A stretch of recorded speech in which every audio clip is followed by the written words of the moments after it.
Hey guys, I'm back for my last IB journal for Things Fall Apart by Chinua Achebe. I've read part 1 and 2 to you guys. Pretty good book. Now I'm reading part 3 to you guys. This is part 3. I am not kidding you. It is that small. Let's get on with the first point here. So pretty much I left you off with Okonkwo was in exile and he was coming back to his hometown, or his home village, whatever you want to call it. And there has been an invasion of missionaries, people trying to change religion.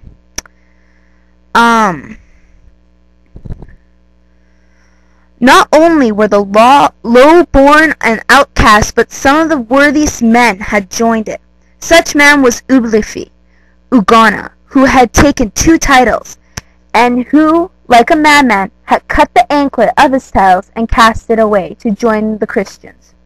The white missionary was very proud of him, and he was one of the first men in Ifuma to receive the sacrament of Holy Communion, or Holy Feast, as it was called in Igbo.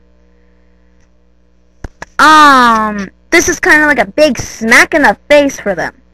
A guy's title is kind of his life. The more titles you have, I believe you can have 4 titles. And this guy had 2. He was halfway there. And in this village that Okonkwo's in, 1 title, you're very, very good. 2 titles, you're a great warrior. 3 titles, you are like one of the head mains of the village. You have all 4, you are the head of the village, no matter what. Well, it goes by age. If you have like 2 people with like 4 titles, and like one man's like in his 20s, that's actually probably impossible. And then you have another guy in his like 40s, 50s. The guy who's in his 50s, he'd be the head of the city, or village. And then the other guy would have to wait. Another little passage I have for you guys made me laugh. It's a song that young men were singing while they were cutting grass with their machetes. Katoma is the ash of buttocks. He's fit to be a slave. The white man has no sense. He's fit to be a slave. That made me laugh because all the culture and all, like, the first 2 parts of the book I loved. They were amazing. I just loved them. And then the white man came and everything just went to Hades in a handbag. And so hearing the song, I laughed. So yeah, it was funny. It was funny to me because it was making fun of people treading on what they don't know. And this is my final little blurb about the book because I don't want to ruin the ending for you. It's a conversation between Chukwu, or Akuna, sorry, and Mr. Brown. Mr. Brown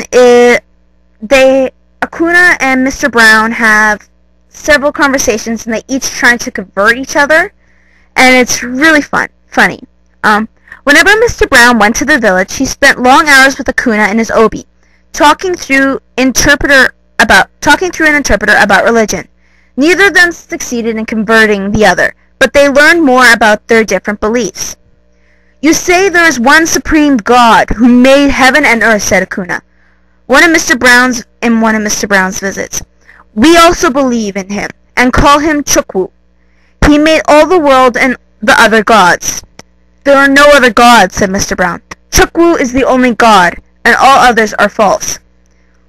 You carve a piece of wood like that one. He pointed to the rafters from which Akuna had carved Iniga, which Akuna's carved Iniga hung. And you call it a god, but it is still a piece of wood. Yes, said Akuna. It is indeed a piece of wood. The tree from which it came from was made by Chukwu, as indeed all minor gods were. But he made them for his messengers, so that we could approach him through them. It is like yourself. You are the head of your church. No, protested Mr. Brown. The head of my church is God himself. I know, said Akuna, but there must be a head in this world among men. Somebody like yourself must be the head here.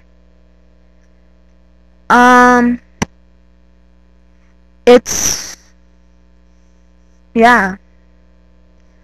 It continues on with them fighting, and I kind of don't want to go there because it's like 5 pages, and then it gets really too close to the end. But, yeah, that's my section.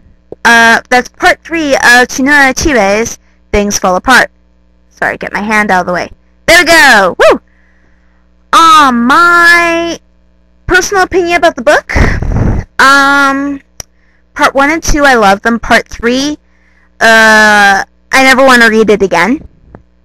I rushed through it because reading part of it made me feel disgusted, because I'm one of those people that I don't care who you are, what color you are, what your sexual orientation is. I don't care anything about that.